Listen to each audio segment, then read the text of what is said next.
Hello students, ये है हमारे पास एसएस ग्रोटो बुक जो कि आईआईटी और ओलंपियाड के लिए रिकमेंडेड होता है। इसका ये फर्स्ट चैप्टर का चौथा क्वेश्चन है। This question is from kinematics.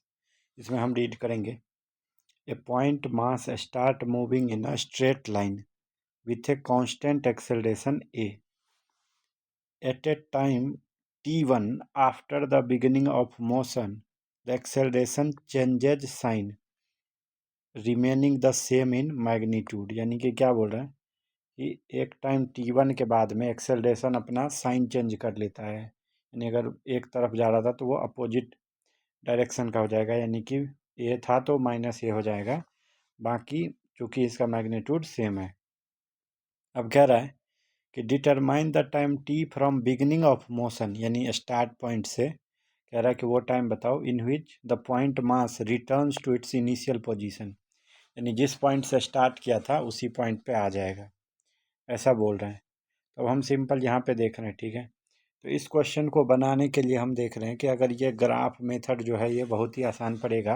वो ग्राफ भी हम लोग कौन सा चूज करेंगे, तो हम लोग वी टी ग्राफ चूज करेंगे। और ऐसा क्यों करेंगे, क्योंकि देखो वी जो ग्राफ है इसका अगर हम स्लोप निकालते हैं वी टी ग्राफ का, तो वो हमारा एक्सेलरेशन हो जाता है जो यहाँ पे दिया हुआ है। और इसी ग्राफ का अगर हम एरिया निकाल लें तो वो डिस्प्लेसमेंट दे देता है। हमको क्या बोल रहा है कि ये पॉइंट मास जो है फाइनली इनिशियल पोजीशन पे आ जाता है, यानी कि इसका टोटल डिस्प्लेसमेंट जीरो हो जाता है। तो ये एक पॉइंट है, एक तो एक्सेलरेशन वाला पॉइंट है। तो अब देखो इसका ग्राफ बनाना हम शुरू करेंगे। मान लो ये हमारा पॉइंट है जीरो, जहाँ से स्टार्ट करी। तो इसने क्या बोला कि t1 टाइम तक ये ए एक्सेलरेशन से जा रहा था, जो कि यूनिफॉर्म है। अब हम जानते हैं कि जो यूनिफॉर्मली एक्सेलरेटेड मोशन होगा उसमें अगर हम वेलोसिटी और टाइम में ग्राफ बनाएंगे तो उसका स्लोप कांस्टेंट रहेगा। और स्लोप हम ग्राफ वाले चैप्टर में पढ़ चुके हैं, जो स्लोप होता है स्ट्रेट लाइन का वो होता है टेन थीटा के बराबर। उसी को हम एम से भी डिनोट करते हैं, ठीक है। तो यहाँ पे जो स्लोप है पहली बार में टेन थीटा, वो कितना आएगा, तो वो आएगा ए के बराबर स्लोप। और टेन थीटा हम कहाँ से लेते हैं, ये जो थीटा होता है वो हमेशा पॉजिटिव एक्स एक्सिस के तरफ से लेते हैं, ऐसे, ना कि और कोई डायरेक्शन में, ठीक है।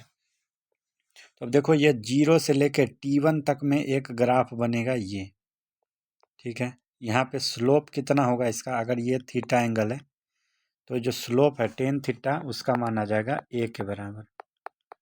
अब क्या बोल रहा है, अब ये बोल रहा है कि t1 के बाद एक्सेलरेशन जो है वो डायरेक्शन चेंज कर लेता है, यानी स्लोप पहले ए था तो अब कितना हो जाएगा, माइनस ए हो जाएगा।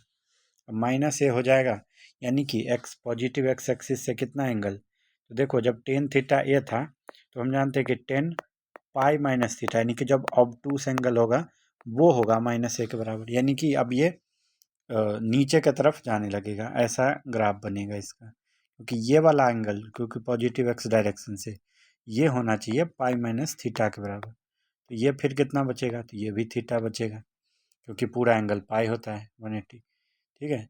ये है हमारा टाइम t1।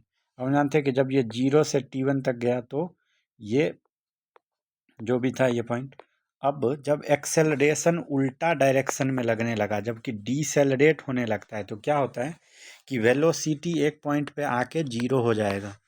तो मान लो कि वो जो पॉइंट है वो कितना है, तो वो ये पॉइंट है यहाँ पे, तो वो कितना होगा, तो वो होगा 2t1 के बराबर, ठीक है, ओके।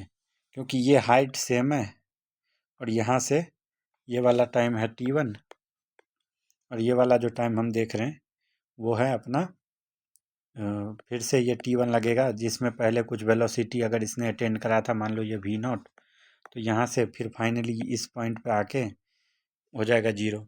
लेकिन अब क्या कह रहा है कि नेट डिस्प्लेसमेंट जीरो होना है, उसका टाइम बताओ। तो देखो मान लो जो नेट डिस्प्लेसमेंट अभी ये ऊपर की तरफ अगर इसका एरिया हम देख रहे हैं तो वो ऊपर है, तो उतना ही एरिया अगर नीचे की तरफ बने तब जाके बात बनेगा कि ये फाइनल पॉइंट पे पहुंचेगा। तो उस पॉइंट पे मान लो कि ये एरिया अगर टी है, तो हमें पूछा है कि इनिशियल वाले पॉइंट से यहाँ तक का टाइम बताने को, ये है हमारा प्रॉब्लम। अब देखो इसको हम सॉल्व करने का ट्राई करेंगे। तो सबसे पहले एरिया इसमें कैसे निकालेंगे, जो पहला वाला है।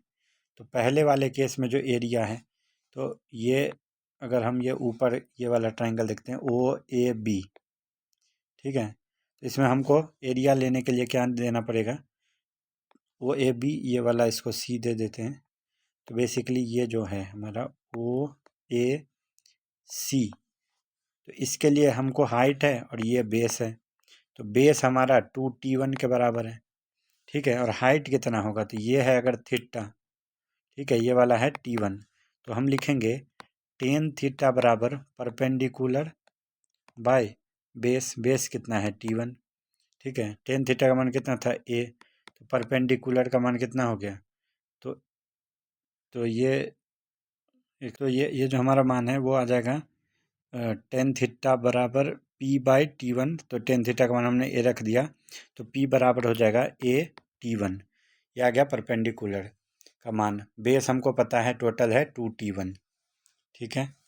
तो इस वाले एरिया का हमारा एरिया कितना आ गया, हाफ इंटू परपेंडिकुलर, यानी कि आया है AT1 इंटू बेस। बेस कितना था 2T1 के बराबर। अब यही एरिया अगर नीचे माइनस वाला भी बन जाए तो नेट डिस्प्लेसमेंट 0 हो जाएगा। अब नीचे वाले का एरिया कितना होगा, तो ये होगा हाफ इंटू जो इसका ये दूरी है यहाँ से यहाँ तक का दूरी, वो कितना है, तो वो है T, पूरा पूरा टाइम T है, -2T1 जगह T -2T1। ये हो गया ये वाला लेंथ इसका बेस। अब ये थीटा था तो ये वाला एंगल भी थीटा होगा। तो यहाँ पे ये जो हमको हाइट है वो निकालना पड़ेगा। तो हम कैसे निकालेंगे, इसको अभी के लिए हम x मान लेते हैं, ठीक है। ये हो जाएगा x के बराबर, और ये x हम यहाँ से पता कर लेंगे। तो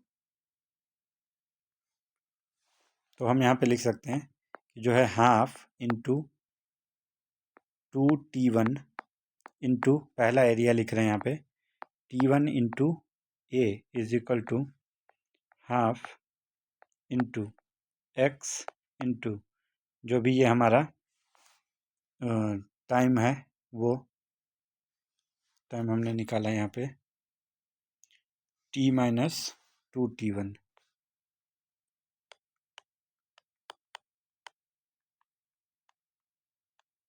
जैसे ये हमारा जो ये नीचे वाला ट्राइंगल है उसमें हमने इस वाले डिस्टेंस को x माना है। ये हमारा थीटा आ गया था क्योंकि सेम सामने एंगल थीटा था। तो ये कितना हो जाएगा, तो अगर हम लिखेंगे टेन थीटा बराबर है, ये है perpendicular, perpendicular by base, base है x, तो परपेंडिकुलर का मान आ जाएगा x टेन थीटा। तो ये वाला जो एरिया है इसको हम क्या लिख सकते हैं, इसको हम लिख सकते हैं half into base into perpendicular, यानी कि x टेन थीटा।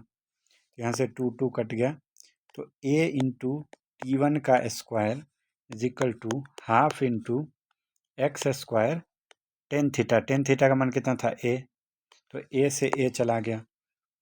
तो हम देख रहे हैं कि 2T1 का square is equal to x square. तो x बराबर कितना आ गया, √2 इंटू T1। तो यहाँ से हमको ये x का मान पता चल गया। तो लेकिन हमसे पूछा क्या है, हमसे t का मान पूछा है, टोटल टाइम फ्रॉम स्टार्ट, जो कि है t। तो t बराबर कितना होगा, तो देखो 0 से यहाँ तक तो था प्लस x था, ये कितना था 2T1 के बराबर। तो टोटल टाइम कितना होगा 2T1 प्लस जो भी हमने निकाला √2T1। यहाँ से T1 कॉमन आ जाएगा तो 2 + √2। तो ये बेसिकली हमारा इसका क्वेश्चन का आंसर हो जाएगा। Thank you.